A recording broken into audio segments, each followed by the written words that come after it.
అందంగా నిగనిగలాడుతూ కనిపించాల్సిన చర్మం మీద ఎర్రగా మందంగా మచ్చలు ఏర్పడితే, తెల్లటి పొలుసులు ఏర్పడి పొట్టులాగా రాలుతుంటే ఎవరికైనా బాధగానే ఉంటుంది. సోరియాసిస్ జబ్బు ఇలాగే కలిచివేస్తుంది. అయితే ఇదేమీ అంటువ్యాధి కాదు, ప్రాణాపాయం అసలే ఉండదు. కానీ ఏళ్ల కొద్దీ వేధిస్తుంది. ఎప్పుడు ఉధృతం అవుతుందో ఎప్పుడు తగ్గుతుందో తెలియదు. నలుగురిలోకి వెళ్ళడానికి నామోషి పడేలా చేసి మానసికంగానూ కుంగదీస్తుంది. మంచి విషయం ఏంటంటే సోరియాసిస్ జబ్బుకు మన సంప్రదాయ వైద్యంలో చక్కటి చికిత్సలు అందుబాటులో ఉన్నాయి. సోరియాసిస్ కట్టడికి ఆయుర్వేదం చెబుతున్న చికిత్సల గురించి ఇప్పుడు తెలుసుకుందాం.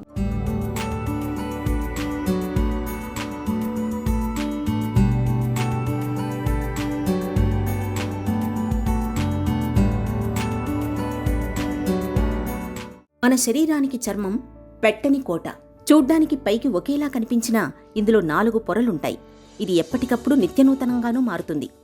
చర్మంలో నిరంతరం పాత కణాలు రాలిపోతుంటాయి.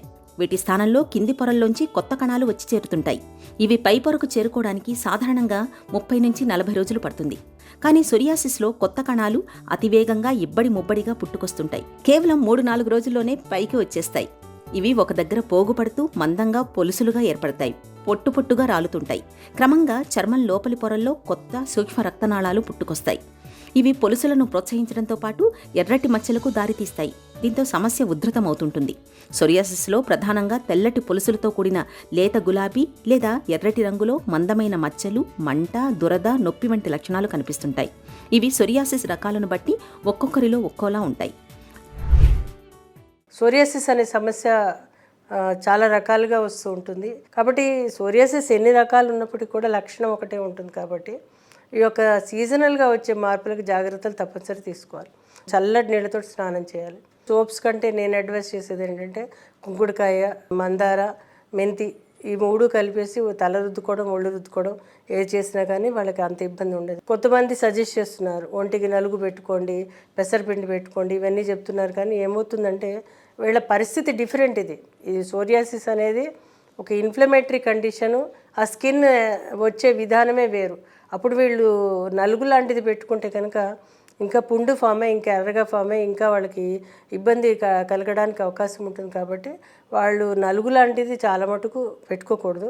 ఇది కాకుండా ఏంటంటే ఎండలో వెళ్ళినప్పుడు తప్పనిసరి వాళ్ళు కాటన్ క్లాత్ అంటే వైట్ కానీ some light colour dresses pure cotton వేసుకుని ఫుల్ బాడీని కవర్ చేసేటట్టు ఉంటే కనుక వాళ్ళకి అది ఫ్లేరింగ్ అవ్వకుండా ఉంటుంది. ఇది కాకుండా ఫ్లూయిడ్స్ లాంటివి అధికంగా తీసుకోవాలి. అంటే ఏంటి, కొబ్బరి నీళ్ళు, తాటి ముంజలు, వాటర్ మెలను, మస్క్ మెలను, ఏవైతే ఫ్రూట్స్ దొరుకుతాయి నీటితో ఉన్న ఫ్రూట్స్ అవి తీసుకోవాలి.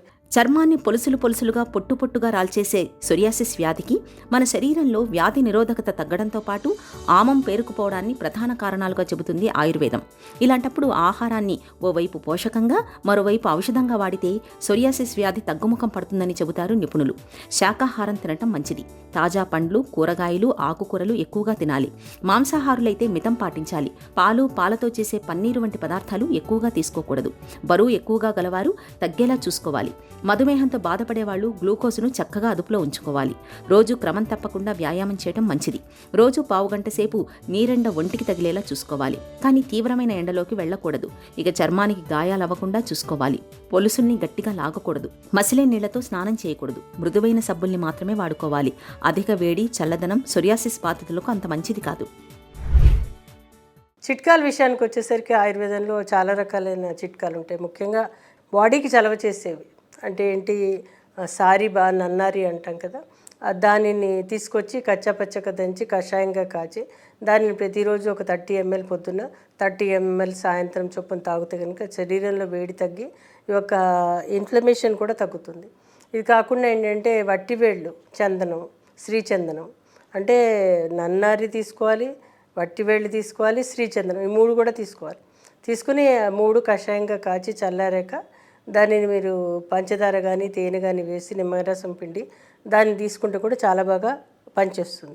ఇవి ఈ విధంగా తీసుకోవడం. ఎక్స్టర్నల్గా ఏంటంటే నూనెలు కొంతమందికి చికాకు పెడతాయి కాబట్టి చూసుకుని అప్లై చేసుకోవాలి. ఇందులో మనకి అవిసెలు చాలా బాగా పనిచేస్తాయి. అంటే అవిస నూనె దొరుకుతుంది, కాకపోతే చాలామందికి అది అందుబాటులో ఉండదు. కాబట్టి అవిసెలు ఈరోజు అందరికీ దొరుకుతున్నాయి. అవిసెల్ని నానబెడితే ఏమవుతుందంటే జిగురులాగా వస్తుంది.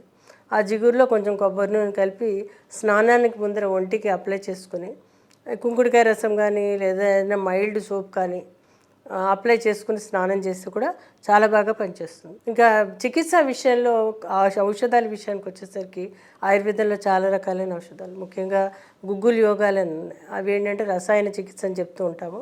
అవి ఇవ్వడంతో పాటు ఒక్కోసారి గంధక రసాయనం అని, ఒకసారి వ్యాధిహరణ రసాయనం అని, కొన్ని రకాలైన రసయోగాలు కూడా ఉంటాయి.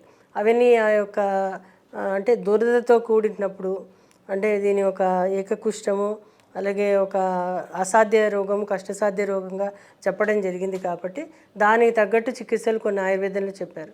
అవి మనం సక్రమంగా సుమారు 3 నుంచి 6 నెలలు ఫస్ట్ కోర్స్ కింద తీసుకుని తర్వాత మెయింటెనెన్స్ థెరపీ అంటే వచ్చినప్పుడు తీసుకోవడం, లేదా అది కంటిన్యూస్గా చాలా తక్కువ మోతాదులో తీసుకుంటే కనుక వాడికి మేనేజ్మెంట్ అవుతుంది. చర్మాన్ని పొలుసులుగా మార్చి పొట్టుగా రాల్చే సొరియాసిస్ ఒక పట్టాన మానే జబ్బు కాదు.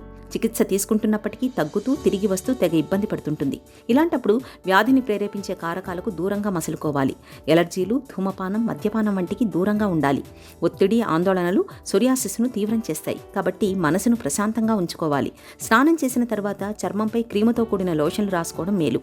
మానసిక సమస్యలు, గుండె జబ్బులు, కీళ్లవాతం, మలేరియా చికిత్సకు ఉపయోగించే కొన్ని మందులతో సొరియాసిస్ తీవ్రత పెరిగే అవకాశం ఉంది. కాబట్టి ఏవైనా మందులు వాడుతున్నప్పుడు జబ్బు ఎక్కువగా ఇబ్బంది పెడుతుంటే ఆ విషయాన్ని వెంటనే డాక్టర్కి చెప్పాలి.